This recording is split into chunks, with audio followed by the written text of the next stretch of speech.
Hai guys, hari ini saya pilih satu cerita hantu yang keluar pada tahun 2011, yaitu Kanchana 2. Cerita ini memang seram, tapi dalam masa yang sama, ada banyak juga elemen komedi yang buat kita gelak. Dalam cerita ini, hero kita pergi ke satu tempat yang sebenarnya tak sepatutnya dia pergi. Dari situlah bermula pelbagai kejadian pelik dan seram. Tanpa dia sedar, beberapa roh atau hantu ikut dia balik sampai ke rumah. Bila perkara-perkara aneh mula berlaku, seluruh keluarga dia pun mula rasa takut dan keliru. Ada apa-apa yang buat kita seram, tapi ada juga scene yang kelakar. Itulah yang buat movie ini best sebab gabungan horor dan komedi. Jadi tanpa buang masa, jom kita masuk dalam cerita ini.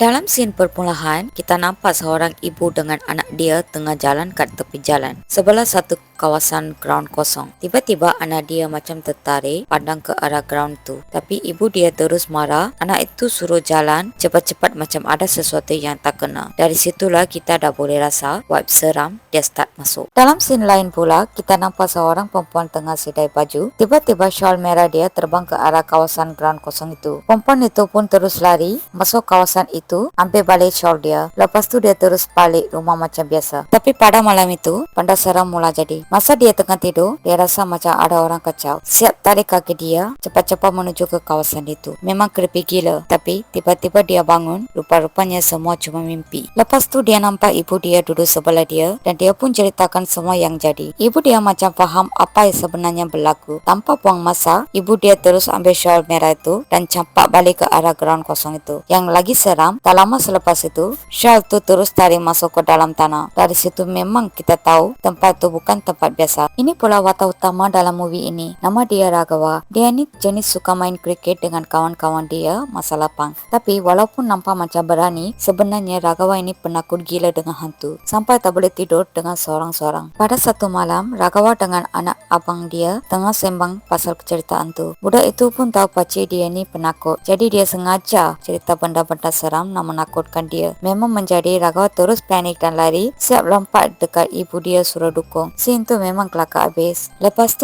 habis makan malam, Raghawa terus ikut mak dia masuk bilik nak tidur. Siap buat protection lagi sekeliling dia konon nak elak hantu. Dari situ memang nampak karakter dia ni jenis takut tapi lawak. Keesokan harinya, Raghawa bangun awal dan melihat adik kepada kakak iparnya datang ke rumah untuk bercuti. Jelas kelihatan Raghawa suka adik perempuan kakak iparnya yang bernama Priya. Selepas berjumpa Priya, Raghawa terus pergi bermain kriket dengan kawan-kawannya. Dekat sana, kawan Raghawa cakap tempat biasa mereka main tengah under construction, jadi tak boleh guna. Tapi Raghawa tetap nak main juga. Lepas tu kawan dia cadangkan satu padang kosong dekat kawasan perumahan. Tanpa tahu apa-apa, mereka pun semua pergi main dekat padang kosong yang awal-awal kita nampak dalam scene tadi tu. Masa tengah main, Raghawa cucuk satu objek panjang ke dalam tanah, tapi tiba-tiba macam terkena sesuatu, macam kena kaki dalam tanah. Time tu terus jadi seram, angin pun mulai bertiup kuat dan langit jadi gelap. Semua orang panik dan terus lari dari situ, tapi Raghawa masih cuba cabut objek itu dari tanah. Akhirnya berjaya keluar dan dia pun terus lari ikut kawan-kawan dia. Pada malam itu, masa Raghawa tengah makan malam, kakak ipar dia tiba-tiba perasan ada bau pelik dari beg kriket Raghawa. Dia terus tegur, suruh Raghawa cuci peralatan kriket sebab bau dia memang terus sangat. Raghawa pula tak berani nak pergi seorang-seorang, jadi dia ajak ibu dia teman sekali. Bila sampai dalam bilik air, dia nampak objek itu dah terkena warna macam darah dan berbau busuk. Dia terus cuci benda tu dan lepas siap, dia simpan beg tu dalam store. Lepas semua orang tidur lena, tiba-tiba kedengaran bunyi orang menangis kuat pada tengah malam. Ibu Raghawa terus terjaga dari tidur dan mula jalan perlahan-lahan ikut arah suara tangisan itu. Masa dia tengok sekeliling, semua orang masih tidur lena macam tak dengar apa-apa. Dia pun terus turun ke bawah rumah dengan perasaan takut dan pelik. Tiba-tiba depan muka dia muncul satu bayang hitam berdiri tegak. Memang terkejut habis dia masa tu. Tapi dia cuba tenangkan diri dan anggap mungkin dia cuma salah nampak. Jadi dia tak ambil serius sangat. Bila dia keluar ke luar rumah, suara tangisan itu masih jelas kedengaran. Masa itulah dia ternampak pembantu rumah tengah berdiri macam sedang tengok sesuatu dari jauh. Ibu Raghawa panggil dia beberapa kali tapi langsung tak ada respons. Bila dia pergi dekat dan tepuk dia kuat sikit, pembantu rumah itu terkejut lalu cakap dia pun dengar bunyi pelik tadi. Tapi lepas tu dia sendiri tak sedar apa sebenarnya yang berlaku. So mereka pun tak ambil serius. Pada malam yang lain, kakak ipar Raghawa tiba-tiba terbangun dari tidur dan terus turun ke bawah tanpa tahu sebab apa. Bila dia sampai dekat bawah, dia buka pintu store dan nampak kursi roda bergerak serta bergoyang di sendiri. Memang terkejut gila kakak ipar dia. Lalu cepat-cepat panggil husband dia. Husband dia yang tengah marah pun turun sekali dengan isterinya. Tapi bila mereka tengok dalam store, langsung tak ada apa-apa pun. Lepas marah isteri dia, husband dia pun terus jalan laju naik ke atas. Tiba-tiba depan mata dia muncul satu bayang hitam berdiri tegak. Memang terus terkejut besar dia. Dalam masa yang sama, isteri dia sentuh dari belakang. Lagi sekali dia terkejut habis. Lepas kejadian malam itu, mereka semua terus masuk tidur je. Keesokan paginya, family Raghawa buat upacara sembahyang macam biasa. Masa itu, ibu Raghawa suruh dia pecahkan sebiji kelapa guna objek panjang yang macam kayu kriket tu. Raghawa pun ambil objek tersebut dan cuba pecahkan kelapa guna benda itu. Tapi bila jauh objek itu sentuh kelapa, terus kelapa itu hancur berkecai dengan sekali hentak. Semua orang terus terkejut. Girlfriend Raghawa pun terus puji kekuatan dia. Tapi dalam hati, Raghawa sendiri rasa pelik dan curious macam mana dia boleh jadi sekuat itu. Ibu dia terus marah sebab nampak benda itu macam tak normal. Lepas kejadian itu, mereka semua pergi tempel untuk sembahyang. Bila Raghawa je melangkah masuk ke dalam tempel, Sami dekat situ terus rasa ada sesuatu yang tak kena. Masa Sami tunjukkan api kecil untuk bagi restu, tiba-tiba api itu terus padam sendiri. Memang semua orang terkejut sebab itu petanda yang sangat tak baik. Lepas tu Sami ambil sebiji limau dari patung Dewi dan bagi dekat kakak ipar Raghawa. Suruh dia simpan limau tu malam nanti masa tidur. Bila sampai je dekat rumah, semua tempat sembahyang dekat dalam rumah dah terhancur. Macam ada seorang sengaja baling dan sepakan barang-barang prayers. Ibu Raghawa memang terus rasa pelik dan curious dengan apa yang terjadi. Tiba-tiba seekor kucing hitam terus panjat atas badan ibu Raghawa, lagi buat suasana jadi seram. Malam itu pula kakak ipar Raghawa letak limau yang Sami bagi itu bawah bantal sebelum tidur. Tengah dia tidur, tiba-tiba muncul satu bayang hitam berwarna gelap depan dia. Bayang itu terus tekan dan ganggu dia sambil suruh buang limau itu sekarang juga. Dengan keadaan takut, kakak ipar dia terus campak limau itu jauh. Lepas tu barulah gangguan itu hilang dan hantu lepaskan dia. Keesokan harinya, kakak ipar dengan ibu Raghawa terus pergi jumpa Sami dekat tempel. Mereka bagi tahu yang ada sesuatu dalam rumah dan mereka memang boleh rasa kehadiran benda itu. Lepas dengar semua cerita mereka, Sami itu bawa ibu dan kakak ipar Raghawa pergi ke rumah dia sendiri untuk jelaskan macam mana nak tahu sama ada rumah mereka benar-benar ada gangguan atau tak. Dekat situ, Sami ajar beberapa cara untuk cek kalau rumah itu dah kena hantu. Cara pertama, letakkan sebiji kelapa di tengah rumah sambil baca doa. Kalau ada tenaga negatif, kelapa itu akan bergerak sendiri dan berpusing ke arah tempat roh itu berada. Cara kedua pula, letakkan makanan untuk lembu di dalam rumah. Kalau lembu langsung tak mau makan bila masuk ke rumah, itu dianggap petanda wipe rumah itu memang tak baik. Cara terakhir memang paling bahaya. Sami suruh tumpahkan darah di tengah rumah, kemudian tutup semua lampu. Lepas darah ditumpahkan, semua orang kena terus keluar dari rumah. Testing yang ini memang sangat dangerous sebab kalau ada roh jahat dalam rumah, dia akan terus tunjukkan dirinya. Lepas habis semua ujian ini, memang 100% confirm rumah itu ada hantu. Lepas tu mereka berdoa decide untuk hantar semua orang termasuk Raghawa ke rumah kakak ipar. Raghawa pun happy sebab dia dapat ikut dengan pria di dekat sana. Pada malam itu, mereka pun prepare sebiji kelapa dan letak dekat tengah rumah sambil mula buat prayer. Dalam fikiran mereka, kalau memang tak ada gangguan, kelapa itu takkan bergerak. Tapi tiba-tiba kelapa itu berpusing sendiri. Masa itu semua orang terus mula rasa seram. Lepas tu mereka cuba lagi satu cara dengan letakkan makanan dekat ruang tamu dan bawa seekor lembu masuk ke dalam rumah. Tapi bila lembu nampak keadaan dalam rumah itu, dia terus kelang kabut lari keluar. Dekat situ memang dah 70% confirm ada something yang tak kena. Last kali ibu Raghawa titiskan 2 titik darah sebelum terus berlari keluar dari rumah itu. Masa itulah mereka nampak ada makhluk tengah menjilat darah tersebut. Memang semua orang panik. Keesokan harinya, mereka bawa seorang Sami untuk halau hantu dalam rumah itu. Tapi dekat sini rupanya Sami yang datang itu macam Sami palsu je. Dia cuma pura-pura baca mantra dalam rumah. Kononnya nak buang benda yang tak elok. Tapi hantu dalam rumah itu memang ganas. Terus entah mereka teruk-teruk. Sami palsu itu terus keluar dari rumah dalam keadaan cedera. Malangnya, ibu Raghawa percaya yang Sami itu sudah percaya halau hantu. Siap bagi duit lagi dekat dia. Lepas tu, ibu Raghawa dengan kakaknya mula rasa lega dan finally boleh relax. Dalam masa yang sama, Raghawa dengan anak abang dia pun dah selamat sampai. Pada malam itu, pria datang ke bilik Raghawa dan dan panggil dia. Ragawa pun ikut pria masuk ke bilik dia. Pria terus marah sebab Ragawa buat macam tak tahu je. Sedangkan esok hari terakhir sebelum dia balik, Ragawa cuba pujuk pria dan tiba-tiba pria tolak dia atas katil. Tapi masa itu, pria yang sebenar keluar dari toilet dan terus terkejut tengok Ragawa ada dalam bilik. Ragawa pun sama terkejut bila nampak pria sebab baru je tadi dia tengah bercakap dengan pria tapi dia cuba angkat benda tu normal. Lepas tu Ragawa pujuk pria dan mereka pun kembali okey dalam bilik. Dalam masa yang sama, Ragawa perasaan ada sesuatu keluar dari cermin. Bayang hitam tu cepat-cepat terus masuk ke dalam badan dia. Tiba-tiba perangai dia berubah. Dia terus tolak pria yang ada depan dia dan cakap, "Awak tidur dulu, esok kena bangun awal." Lepas cakap macam tu, Ragawa terus keluar dari bilik, jalan keluar rumah dan terus menuju ke ground kosong. Sampai dekat sana, dia terus menangis seorang diri. Lepas tu Ragawa, emak dan kakak ipar dia pergi ke kedai beli sari untuk kakak ipar sebab hari itu hari perkahwinan. Masa tengah pilih sari, Ragawa tiba-tiba excited sangat bila nampak sari warna merah. Dia terus minta penjual tunjukkan satu lagi sari lain. Bila emak dia tegur, Ragawa terus jawab, "Jangan kacau saya," dengan nada marah. Lepas tu dia terus pergi depan cermin dan mula pakai sari itu sendiri. Memang semua orang dekat kedai itu memang pandang pelik sebab perangai dia masa tu memang lain macam. Emak dia terus tegur, cakap jangan buat macam tu sebab behavior dia nampak pelik sangat macam perempuan. Tapi Ragawa terus naik marah dengan emak dia. Disebabkan tak tahan tengok perangai dia, emak dia terus tampar dia. Lepas kena tampar, baru Ragawa tersedak dan terus cakap, "Kenapa ibu pakaikan sari dekat saya depan orang? Malulah saya." Emak dia masa tu terus rasa pelik dan confused sebab tadi jelas dia sendiri yang pakai sari tu. Malam tu pula, kakak ipar dia terjaga dari tidur. Masa tu dia nampak Ragawa tengah pakai gelang milik dia. Kakak ipar terus terkejut dan cepat-cepat kejutkan suami dia suruh tengok. Tapi bila husband dia bangun dan pandang,